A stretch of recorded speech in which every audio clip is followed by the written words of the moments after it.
Punta del Este siempre emocionó, emociona y siempre emocionará. Su energía se expande por doquier, desde los indígenas, desde las primeras familias que se establecieron en este territorio y hasta el visitante de hoy. Todos han sentido y sienten su magia, incluso sus silencios o sus ruidosos vientos que son capaces de irradiar tanta energía. Y es esa seducción la que inspiró versos, prosas y canciones cuyos autores se radicaron para disfrutarla momento a momento o vinieron simplemente para conocerla. Ellos y otros que llegaron hasta aquí, hechizados por el canto, le ofrendaron su arte. La describen, la imaginan, la llenan de colores y todo eso envuelto en una misteriosa pasión. Francisco Acuña de Figueroa realizó sus estudios en Buenos Aires. Admirador de los poetas clásicos, comenzó su carrera literaria en las columnas de La Gaceta, publicación de la redacción española en el Río de la Plata. Vivió un corto periodo en Maldonado en calidad de ministro de Hacienda y colector de aduanas. Es el autor de las letras de los himnos nacionales de Uruguay y Paraguay. Su obra literaria, publicada en 1890, está recopilada en 12 tomos y en ella se advierte un marcado tono satírico. Antonio Lucic, hijo de marino mercante croata, llegado al Río de la Plata en 1840 y de madre italiana. Fue armador, arboricultor y escritor uruguayo. La familia manejaba una empresa naviera y en 1896 adquirió terrenos en Punta Ballena e inició la creación del Arboreto Lucic. Cultivó la literatura gauchesca, destacándose su obra Los Tres Gauchos Orientales.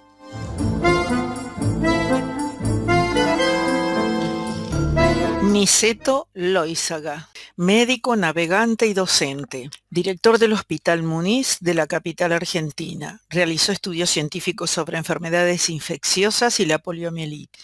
En 1910 comienza a frecuentar la península junto a su esposa. Fueron huéspedes del Hotel British House, del Biarritz y del Chalet María Elena hasta que edificaron su casa vigía en el punto más austral de Punta del Este.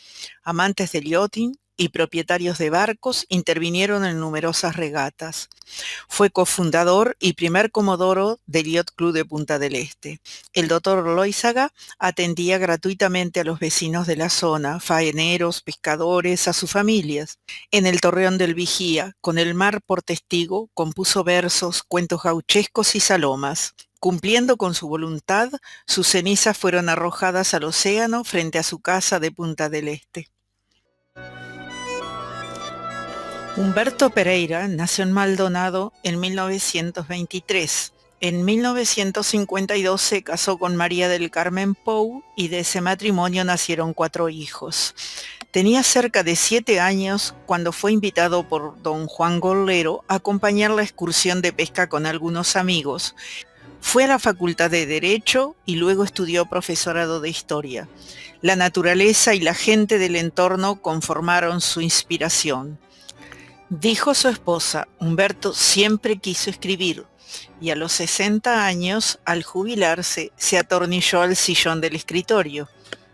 Pereira escribió 10 o 12 libros de prosa y de poesía a Punta del Este. Mientras tanta inspiración y tanta magia atraía visitantes y nuevos residentes, fueron surgiendo en distintas épocas salas de lectura, librerías y libreros, reuniones y tertulias literarias en casas particulares que estimulaban las múltiples actividades culturales. Merecen destaque La Cueva de César Sader, el multifacético Hipólito Casiano Ramos, conocido como Aramis Ramos, El Molino de Giot de Andrés de Badet, El Yelmo de Mambrino de José Pepe Suárez, La Azotea de Eduardo Vitoraedo, o las instituciones como la primera biblioteca pública, el Centro de Artes y Letras y la Liga de Fomento. La misión movilizadora e incentivadora de estos destacados precursores fueron un ejemplo introductorio de las más variadas expresiones artísticas que se mantienen en nuestra ciudad. Hacia 1950 se estima que el balneario se extendía en un radio de 5.000 hectáreas. Esta superficie en menos de 5 años se cubrió de palacios y calles que formaban una red inexplicable, escribía Francisco Mazzoni. La guerra se extendía por toda Europa. Ernesto Levy fue un escritor de origen belga que firmaba sus obras bajo el seudónimo Jean Kleber.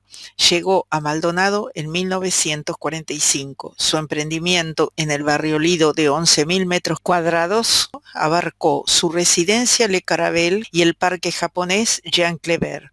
Era visita obligada a todo aquel que llegaba a Punta del Este por las décadas de los 50 y 60, con su cascada, sus lagos, sus puentes, su majestuosa vegetación y los caminos de ensueño.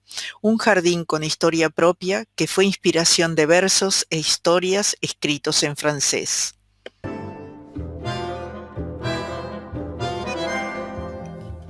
En los años 50 y 60, Punta del Este fue el centro de glamour internacional comparable al de las ciudades de la Ribera Francesa. Época de festivales internacionales de cine en el Cantegril Country Club, de las boîtes Noa Noa y La Tromba, entre otras, de los casinos Migues y Nogaró, de las reuniones en el Mejillón, el Capri o el Stromboli, jugar al golf, participar en regatas y campeonatos organizados por el Yacht Club Uruguayo, entretenerse a las cartas en el San Rafael o en el Médano, o degustar chocolates con churros en el Rincón de los Pires, eran algunas de las recreaciones de la península. Sin embargo, el ajetreo cotidiano no impidió que el encanto esteño subyugara a escritores y los impregnara de mágica inspiración. El poeta español Rafael Alberti y su señora María Teresa León, también escritora, llegaron a Argentina en 1940.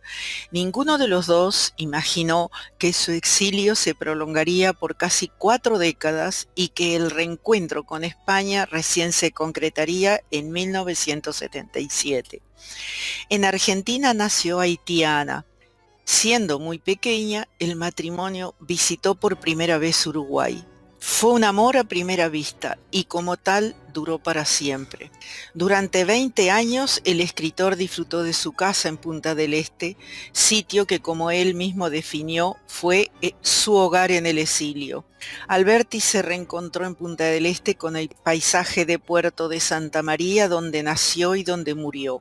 La casa parece un cortijo andaluz con tejado, escribía María Teresa, su madre. La casa de Alberti fue siempre punto de encuentro de poetas y escritores de todas las latitudes y pintores de aquí y de más allá.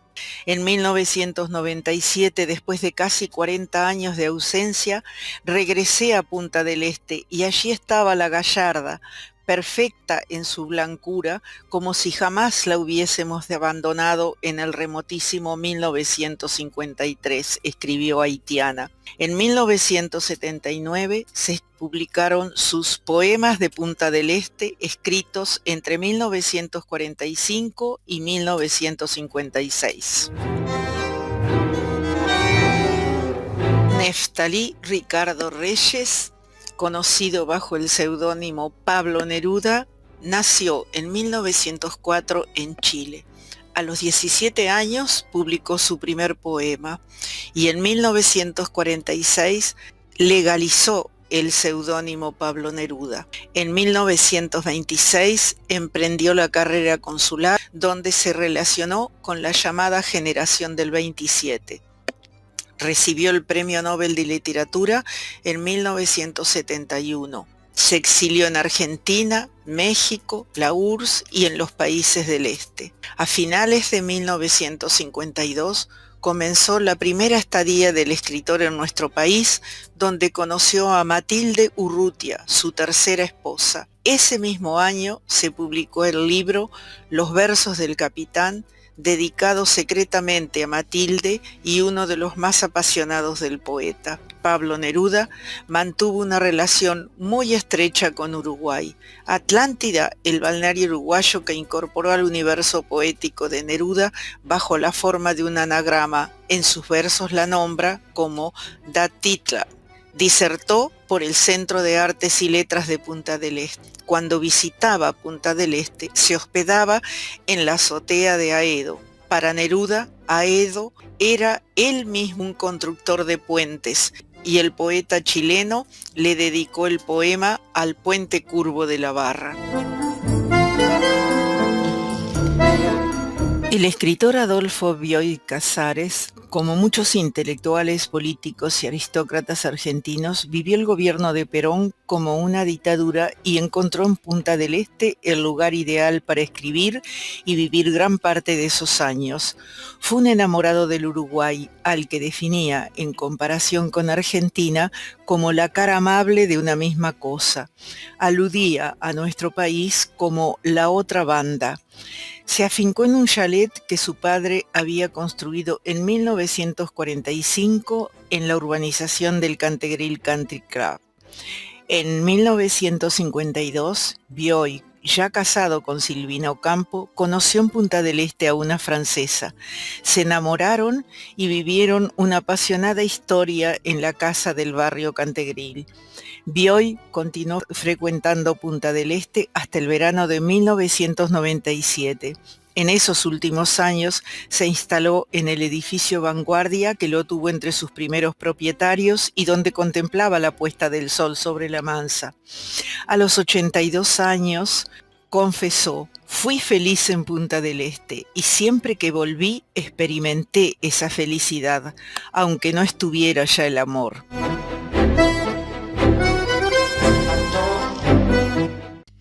Silvina Bullrich, la infatigable escritora del Vozarrón Inconfundible, una de las mejores cronistas sociales que tuvo Punta del Este y que en los 70 anticipaba en las páginas de La Nación el cambio inexorable del balneario en el combate inútil, por otra parte, que el crecimiento libraba contra las torres de apartamentos.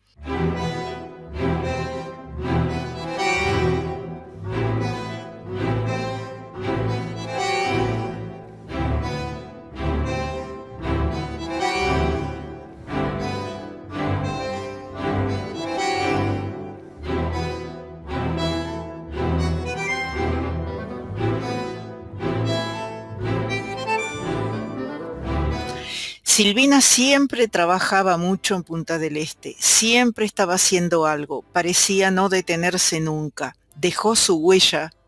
A su primer chalet en la parada 27 de Pinares le puso el nombre La Creciente, el mismo que eligió como título de una de sus novelas. Ella contó que la pudo comprar gracias al éxito editorial de ese libro profético sobre el futuro de nuestro país. Fruto de su relación con el balneario fueron otros 3 libros, inspirados estos en la costa oriental: Mañana digo basta, Maldón y Los despiadados. De todos ellos el más controvertido fue Maldón, que tuvo por escenario a Maldonado, en el que juega con lo que ocurre en las casas de veraneo cuando en invierno quedan desiertas. Con un nombre tan a flor de piel, Mañana digo basta, transcurre en realidad en La Paloma en un hábil desplazamiento de pocos kilómetros para, en todo caso, evitar escándalos en la punta que había elegido como su segundo hogar.